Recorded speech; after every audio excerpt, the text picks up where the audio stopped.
শওকত মোল্লাকে যদি অ্যারেস্ট করে যদি আইনের আওতায় এনে তাকে জিজ্ঞাসাবাদ করা হয়, প্রকৃত সত্য উন্মোচন হবে।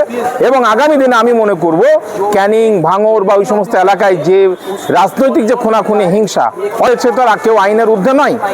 সে হঠাৎ করে কি করে জানলো যে নওশাদ সিদ্দিকী সেখানে খুনের সঙ্গে জড়িত? অথচ ইনভেস্টিগেশনে পরবর্তীকালে যারা অ্যারেস্ট হচ্ছে, যারা এই অপরাধের সঙ্গে যুক্ত, তাদেরকে দেখা যাচ্ছে তারা শওকত মোল্লা ঘনিষ্ঠ। এই কথা কখনোই তো এটাকে বাদ দেওয়া যায় না বা এটাকে অবিশ্বাস করা যায় না যে ওই হয়তো এদেরকে এনগেজ করিয়েছে। যাই হোক, এটা তদন্ত সাপেক্ষ। তবে আমরা যেটা বিশ্বাস করি যে শওকত মোল্লাকে ইমিডিয়েট অ্যারেস্ট করে ওকে জিজ্ঞাসাবাদ করলে প্রকৃত সত্য নয় তো এই তো উড়ো খবর তো কথা চালিয়ে দিচ্ছে। শওকত মোল্লা যেটা বলছে সেটাই যদি বেদবাক্য হয়ে যায়, যেটা সত্য হয়, আর ইনভেস্টিগেশনে যেটা বাস্তবিক যে ঘটনাগুলো ঘটছে বা যে প্রমাণগুলো আসছে সেখানে সম্পূর্ণ উল্টো। ও বললো নওশাদ সিদ্দিকী এখানে মার্ডার করিয়েছে, ধরা পড়ছে অন্যান্যরা যারা তৃণমূলের অ্যাক্টিভ সক্রিয় কর্মী, তারপরে বলছে আমাদের তৃণমূলের কেউ নয়। বিগত পঞ্চায়েতেও তৃণমূলের পঞ্চায়েতের ভোটে কন্টেস্ট করেছে। শওকত মোল্লাকেও বলবো তাকে এই ধরনের অন্যায় কাজে বা এই ধরনের অপরাধীদেরকে প্রশ্রয় না দিয়ে তাদেরকে যেরকম তৃণমূল যারা এত আবু সিদ্দিকী কতদিন মারা গেল বা আনিস খান মারা গেল, তাদের বিচার এখনো হলো না, এখনো তারা বিচার পায়নি, বিচার প্রক্রিয়ার মধ্যে রয়েছে। কবে তাদের বিচার পাবে সেও কোনো নিশ্চয়তা নেই। এটা ভারতবর্ষের যে আইনের যে ব্যাপারটা, এটা কিছুটা তো গাফিলতি বলুন বা সেরকম সিস্টেমটা নেই। তো এখানে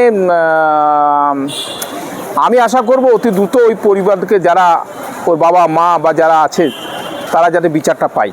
দেখুন, এই যে ঘটনাটা হলো, রাজ্জাক খান যে খুন হলো, টিভি মিডিয়াতে দেখলাম, এবং যে ভাঙড়ের যে সাম্প্রতিক যে একটা দারুণ টেনশন, তৃণমূলকে খুন করেছে ব্যাপারটা নয়। আমরা লয়ার, তারপরে পরে আমাদের প্রত্যেকেরই একটা জাতি সত্তাও রয়েছে। এখানে যে জিনিসটা বারবার ভেসে আসছে, যত ইলেকশন সামনে আসছে, তৃণমূলকে খুন, এবং তৃণমূলে যারা মুসলিম, যারা তৃণমূল পার্টিটা করে, মুসলিম ভাইকে খুন করছে। আসামি মুসলিম ভাই, জেল খাটছে মুসলিম ভাই, যেটা সম্প্রতি দেখলাম বিভিন্ন অপোজিশন যে লিডাররা পশ্চিমবঙ্গের, তারা এই ইস্যুটাকে উঠিয়েছে। তো এটা তো বাস্তব, এটা একদম সত্য ঘটনা যে আজকে এই যে রাজ্জাক খান খুন হলো, 3টে আসামি ধরা পড়লো, 3জনই মুসলিম, এবং তৃণমূল পার্টি করে।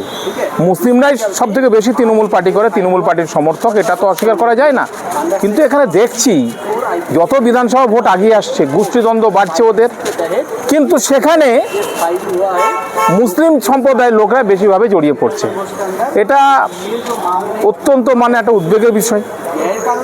এমনি মুসলিমরা অনেক দিক থেকে পিছিয়ে, শিক্ষার দিক থেকে পিছিয়ে, কর্মসংস্থানের দিক থেকে পিছিয়ে, তারা ভালো ভালো পোস্টে চাকরি করছে না, কাজ পাচ্ছে না, বঞ্চিত হচ্ছে। তারপরে যদি কেসে আইনি জটিলতায় যদি তারা নিজে জড়িয়ে পড়ে, তো তারা তো আরও পিছিয়ে যাবে। এটা একটা উদ্বেগের বিষয়। এই যে ঘটনা ঘটলো, আমরা দেখলাম ওখানকার যিনি দায়িত্বে আছেন শওকত মোল্লা, তিনি কোনো কারণ ছাড়াই বলে দিলেন যে এটা আইএসএফ জড়িয়ে আছে, অথচ দেখলাম সব তৃণমূলই ধরা পড়ল। দেখুন, আমি মিডিয়া বিভিন্ন লোকের স্টেটমেন্ট থেকে যেটা দেখছি, যে ভদ্রলোক শওকত মোল্লার সঙ্গে মৃত্যুর আগে মিটিংয়ে ছিল, তারপর ওখান থেকে ফেরার পথেই ও মার্ডার হলো। সঙ্গে সঙ্গে উনি বিরোধী, ওখানকার সঙ্গে যে এলাকার যে ভাঙড়ের যে বিরোধী, অর্থাৎ আইএসএফের যে নেতা বিধায়ক নওশাদ সিদ্দিকীর নাম নিল। তারপরে ইনভেস্টিগেশন দেখছে যে তৃণমূলের ছেলেরা এর মধ্যে জড়িত। আমার তো মনে হয় যে ছেলেটাকে অ্যারেস্ট হয়েছে, মার্ডার হলো, আর রাজ্জাক খান এ আগে আরাবুল ইসলামের ঘনিষ্ঠ ছিল সংশ্লিষ্ট এলাকায়। তারপরে আরাবুল ইসলামকে তৃণমূল পার্টিতে কোণঠাসা করা হলো। এই শওকত মোল্লারা তো পরবর্তীকালে তৃণমূলে এসছে, এরা তো সিপিএমের হারমান বাহিনীর, যা শোনা যায়, যা সিপিএমের হারমান বাহিনী ছিল, এদের ভয়ে মানুষ অতিষ্ঠ হয়েছিল। এরা তৃণমূলে আসলো, তৃণমূলে এরা নেতা হয়ে গেল। আরাবুল ইসলামকে কোণঠাসা করবার জন্য দলের ঊর্ধ্বতন নেতৃত্বও এখানে মদত দিল, শওকত মোল্লাকে ওখানে অ্যাপয়েন্ট করা হলো। তো এই রাজ্জাক খান দেখলো তার অস্তিত্ব টিকে রাখার জন্য সে আরাবুল শিবিরকে ত্যাগ করে সে শওকত মোল্লার হাত ধরল। তো শওকত মোল্লা সে ঘনিষ্ঠ, আরাবুল ইসলামের কে ছেড়ে চলে আসলো। এখানে একটা বিরাট একটা গোষ্ঠী কন্দলের একটা ব্যাপার এখানে আছে। তো সেখান থেকেই তো প্রতীয়মান যে কার শাক দিয়ে মাছ ঢাকা। এখানে তো আমি যেটা বলবো, শওকত মোল্লাকে যদি অ্যারেস্ট করে যদি আইনের আওতায় এনে তাকে জিজ্ঞাসাবাদ করা হয়, প্রকৃত সত্য উন্মোচন হবে এবং আগামী দিনে আমি মনে করব ক্যানিং, ভাঙড় বা ওই সমস্ত এলাকায় যে রাজনৈতিক যে খুনাখুনি, হিংসা অনেকটাই দমন হবে। এটা কিভাবে সম্ভব? তিনি তো বিধায়ক। তিনি বিধায়ক বলেছে তো আর কেউ আইনের ঊর্ধ্বে নয়। সে হঠাৎ করে কি করে জানলো যে নওশাদ সিদ্দিকী সেখানে খুনের সঙ্গে জড়িত? অথচ ইনভেস্টিগেশনে পরবর্তীকালে যারা অ্যারেস্ট হচ্ছে, যারা এই অপরাধের সঙ্গে যুক্ত, তাদেরকে দেখা যাচ্ছে তারা শওকত মোল্লা ঘনিষ্ঠ।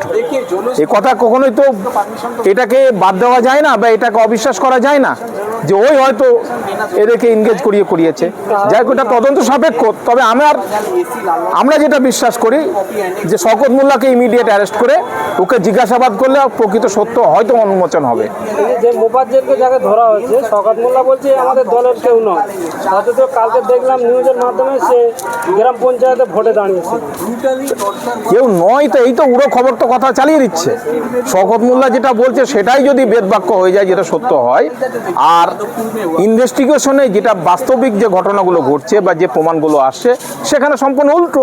ও বললো নওশাদ সিদ্দিকী এখানে মার্ডার করিয়েছে, ধরা পড়ছে অন্যান্যরা যারা তৃণমূলের অ্যাক্টিভ সক্রিয় কর্মী, তারপরে বলছে আমাদের তৃণমূলের কেউ নয়। বিগত পঞ্চায়েতেও তৃণমূলের পঞ্চায়েতের ভোটে কন্টেস্ট করেছে।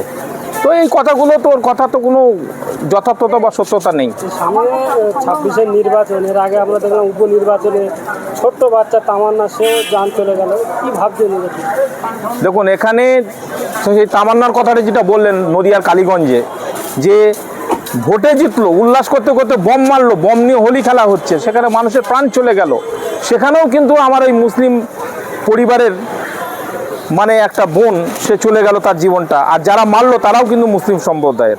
তো এখানে আমাদের মুসলিমদেরকেও সজাগ হতে হবে যে এই ধরনের অন্যায় আইনকে হাতে নেওয়া উচিত নয়। সে যে দলেরই হোক, শাসক দলের সে আছে, সে আইনকে হাতে নেবে, এটা তো হতে পারে না। শওকত মোল্লাকেও বলবো তাকে এই ধরনের অন্যায় কাজে বা এই ধরনের মানে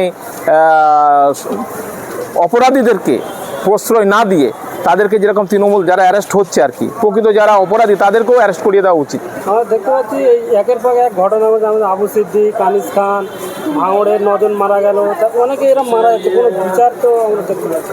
এটা তো একটা ডেপ্লোরেবল কন্ডিশন, একটা শোচনীয় একটা জুডিশিয়ালের সিস্টেম, যেখানে মানে সত্যিই তো আবু সিদ্দিকী কতদিন মারা গেল বা আনিস খান মারা গেল, তাদের বিচার এখনো হলো না, এখনো তারা বিচার পায়নি, বিচার প্রক্রিয়ার মধ্যে রয়েছে। কবে তাদের বিচার পাবে সেও কোনো নিশ্চয়তা নেই। এটা ভারতবর্ষের যে আইনের যে ব্যাপারটা, এটা কিছুটা তো গাফিলতি বলুন বা সেরকম সিস্টেমটা নেই। তো এখানে আমি আশা করব অতি দ্রুত ওই পরিবারকে, যারা ওর বাবা মা বা যারা আছে, তারা যাতে বিচারটা পায়, সে ব্যবস্থাটা হওয়া উচিত।